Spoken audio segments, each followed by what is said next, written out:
السلام عليكم ورحمة الله وبركاته. طلاب الأعزاء، طلاب الصف الثالث الإعدادي، مرحبا بكم مجددا مع محافظة جديدة من محافظات إجابة طبعا الفصل الدراسي الأول، ألا وهي محافظة الإسكندرية. طبعا أجبنا عن محافظة القاهرة أول محافظة، وأجبنا عن محافظة الجيزة. النهاردة المحافظة الثالثة هي محافظة الإسكندرية. نبدأ بعد اللهم صل على سيدنا محمد صلى الله عليه وسلم. ربنا افتح بيننا وبين قومنا بالحق وأنت خير الفاتحين. اللهم ارزقنا الحكمة وفصل الخطاب. بسم الله بسم الله بسم الله. أولا السؤال الأول التعبير إجباري. 1. اكتب لافتة مبتكرة تزين بها مدخل مدينتك الإسكندرية. هتقول مرحبا بكم في الإسكندرية عروس البحر المتوسط، في مستطيل كده بالقلم الرصاص بخط جميل. بعد كده تكتب عن أحد الموضوعين المشروعات القومية أو رأيك، وتشارك برأيك في أفكار العصر. معاك ده ومعاك ده. ندخل طبعا سريعا على القراءة. القراءة طبعا عندنا درس طريق النور. لكن برايل من فرط ما بذله من جهد ومرض مرضا شديدا تزامن مع إقامة حفل كبير ضم جمهور غفير من علية القوم في باريس، وعزفت على البيانو في هذا الحفل إحدى الفتيات من تلميذات برايل. تخير الإجابة الصحيحة ما بين القوسين. طبعا مرادف كلمة غفير أي كثير.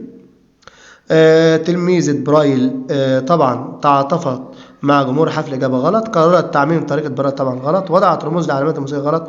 أثبتت الوفاء والإخلاص لمعلمها، دي الإجابة الصحيحة. الفشل هزيمة مؤقتة تخلق لك فرص النجاح. بناء على ذلك هنقول حيث أن عندما ذهب برايل إلى الأكاديمية في باريس لكي يعرض عليهم طريقته المبتكرة، وهي الطريقة التي ابتكرها من أجل تعليم المكفوف يقرأ ويكتب مثل المبصر تماما، رفضتها الأكاديمية.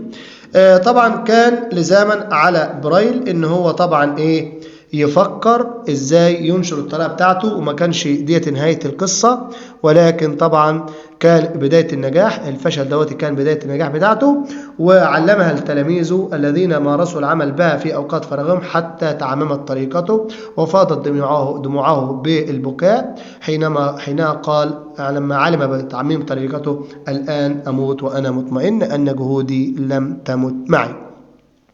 طبعا دي الاجابه النموذجيه اهوت. حيث عندما انتهى برايل من طريقته وذهب يرسلها الأكاديمية في باريس أعرضوا عنها، وطبعا ولم ييأس، وعلمها لتلاميذه الذين مارسوا عمل بها في أوقات فراغهم.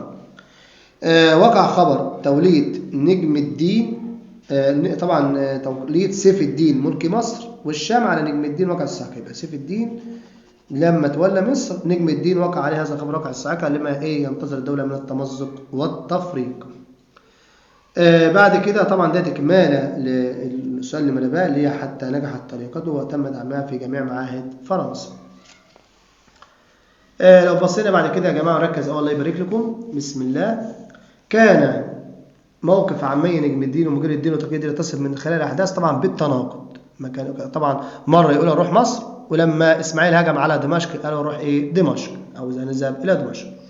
السؤال اللي بقى: كل ما نحتاجه للنجاح هو القليل من القلوب النقية من حولنا. كيف طبق نجم الدين المقولة السابقة على الاستعداد للعهد الجديد عندما أشارت عليه شجر الدر بأن يشتري غلمان؟ طبعا اشترى غلمان لكي طبعا يربيهم على طاعته، يكون لهم الأب والقائد ويكون رهن إشارته. القراءة متحررة المحتوى. طبعا يا ابني العزيز ويا بنتي خلي بالك ان طبعا ان شاء الله أولى ثانوي والمرحلة الثانوية ما فيش عندك منهج للغة العربية إلا القواعد النحوية والبلاغة والأدب، ثم بعد ذلك كله سواء قراءة سواء قصة سواء نصوص كله طبعا متحرر المحتوى. هناك اغتيال عن عمد لكل قواعد لغتنا العربية. طبعا اختصارا للوقت، مرادف كلمة عمد سهو، الإجابة خطأ، ولكن هي قصد. مضاد كلمة السخرية طبعا الاحترام، إجابة صحيحة. الفكرة العامة للقطعة السابقة طبعا هي شائعات وحقائق. نختار شائعات وحقائق. اقترح حلا ممكنا نعيد به للغة العربية إلى التوهج والازدهار. أقول طبعا نضعها أساسا لمن يريد أن يتخطى مرحلة أعلى من التعليم. طبعا نعمل لهم اختبار خاص باللغة العربية فقط. معايا كده؟ يبقى حل ده من ضمن الحلول ان احنا نعمل اختبار لما تخلص المرحله الابتدائيه، بتعمل لك اختبار عشان اختبار لغه عربيه. لو اللغه العربيه سليمه قواعد واملاء ولغويا تتخطى المرحله الابتدائيه المرحله الاعداديه وهكذا. بعد كده نص عباد الرحمن. النصوص طبعا النص ده بيجي اجباري زيه زي بالظبط نص حديث فضل العلم، وزيه مثل اللي هو رحمة ومحبة. رب العز وجل بيقول بعد أعوذ بالله الرجيم بسم الله الرحمن الرحيم: وعباد الرحمن الذين يمشون على الأرض هونا وإذا خاطبهم الجاهلون قالوا سلاما والذين يبيتون لربهم سجدا وقياما والذين يقولون ربنا اصرف عنا عذاب جهنم إن عذابها كان غراما. المراد بكلمة هونا طبعا وقارا مضاد عذاب، طبعا مضاد العذاب العقاب. طبعا العذاب النعيم، معذرة العذاب اللي هو العقاب عكسه الثواب والنعيم. طبعا لو احنا بصينا مضاد عذاب، واحد بيبقى بياخد عذاب يعني عقاب، عكسها طبعا نعيم.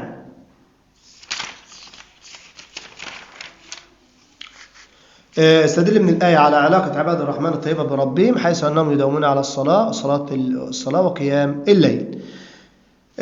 ماذا تفعل؟ تاني، استدل من الآية على علاقة عباد الرحمن الطيبة بربهم حيث أنهم يداومون على الصلاة وقيام الليل. زميل أساء إليك إساءة لفظية، طبعا سوف أرد عليه بقول أسلم فيه من الاسم والذنب. وضح القيمة الفنية في إضافة عباد إلى الرحمن، فيها تشريف وتكريم لعباد الرحمن. نص طبعا عندنا من نص آيات العلم، هتختار آيات العلم هي الكتاب. هنبدأ بآيات العلم: ربوا بنيكم علموهم هذبوا فتياتكم فالعلم خير قوام والعلم ما للمعدمين إذا هم خرجوا إلى الدنيا بغير حطام. تخيل الإجابة الصحيحة ما بين القوسين لما يلي. المراد بكلمة حطام طبعا متاع، مضاد المعدمين الأغنياء. في البيتين بيان لقيمة العلم وضح ذلك. هنقول طبعا أن العلم هو خير بناء يقوم عليه الإنسان وأنه مال الفقراء. جار لك لا يعرف القراءة والكتابة، هتطبق من خلال النص أساعده في تعليم القراءة والكتابة. وضح الجمال الفني في العلم خير قوام، تصوير للعلم ببناء يقام عليه البناء. النص الثاني نص الكتاب: إن يجدني يتحدث أو يجد مللا يطوي الأحاديث اقتدابا تجد الكتب على النقد كما تجد الإخوان صدقا وكذابا. تخيل إجابة: مرادف مللا ضيقا وسأما. النقد في البيت الثاني بيان المحاسن والعيوب. الكاتب يراعي الحالة النفسية للقارئ حيث يتركه يطوي الأحاديث اقتدابا حينما لا يرى الكاتب مستعد للقراءة. بعد كده وضح المعيار لاختيار الكتاب والصديق. طبعا المعيار على أساس الصواب وعلى أساس النافع وليس الضار. تختار الصديق والكتاب على أساس المنفعة والإفادة وليس على أساس الضار المضلل اللي هو يفسد صاحبه. وضع الجمل الفليف: يجد مللا تصوير الكتاب بإنسان طبعا يحس بحالة صاحبه. حبايبي ما تنساش نشترك في قناة النسر اللغة العربية مستر محمد سمير، وإن احنا نوسع نطاق القناة بإذن الله عشان بيكم وإليكم تبقى القناة كبيرة وتستفيدوا منها أكبر استفادة. لو بصينا على القواعد النحوية: اجتمعت رغم الظروف الصعبة كلمة. إيه اللي اجتمعت؟ كلمة الأمة، يبقى فاعل مرفوع على رفعه الضمة. شبابها وشيبها على بناء الوطن، فنعم الشباب من يعملون على رفعته، فالوطن لا يبنى إلا بسواعدهم، فيا مصريون كونوا يدا طبعا خبر كونوا منصوب على نصبه الفتحة. واحدة: ولا تنزعوا فضل الوطن فما يفعل ذلك المصري. بدل من خلال القطعة يا جماعة، لو احنا بصينا على بدل نركز مع بعض كده في القطعة. اجتمعت كلمة الأمة شبابها وطبعا وشيبها. طبعا الشباب هنا بدل بعض من كل، مخصوص بالمدح. طبعا نعم شبابا من يعملون على رفعة الوطن أو رفعته. نعم فعل مدح، شبابا هتبقى الفاعل ده مصدره هم، وشبابا هنا هتبقى تمييز، من هي المخصوص بالمدح اسم موصول. الوطن لا يبنى إلا بسواعد، زي ما شايفين كده يا جماعة.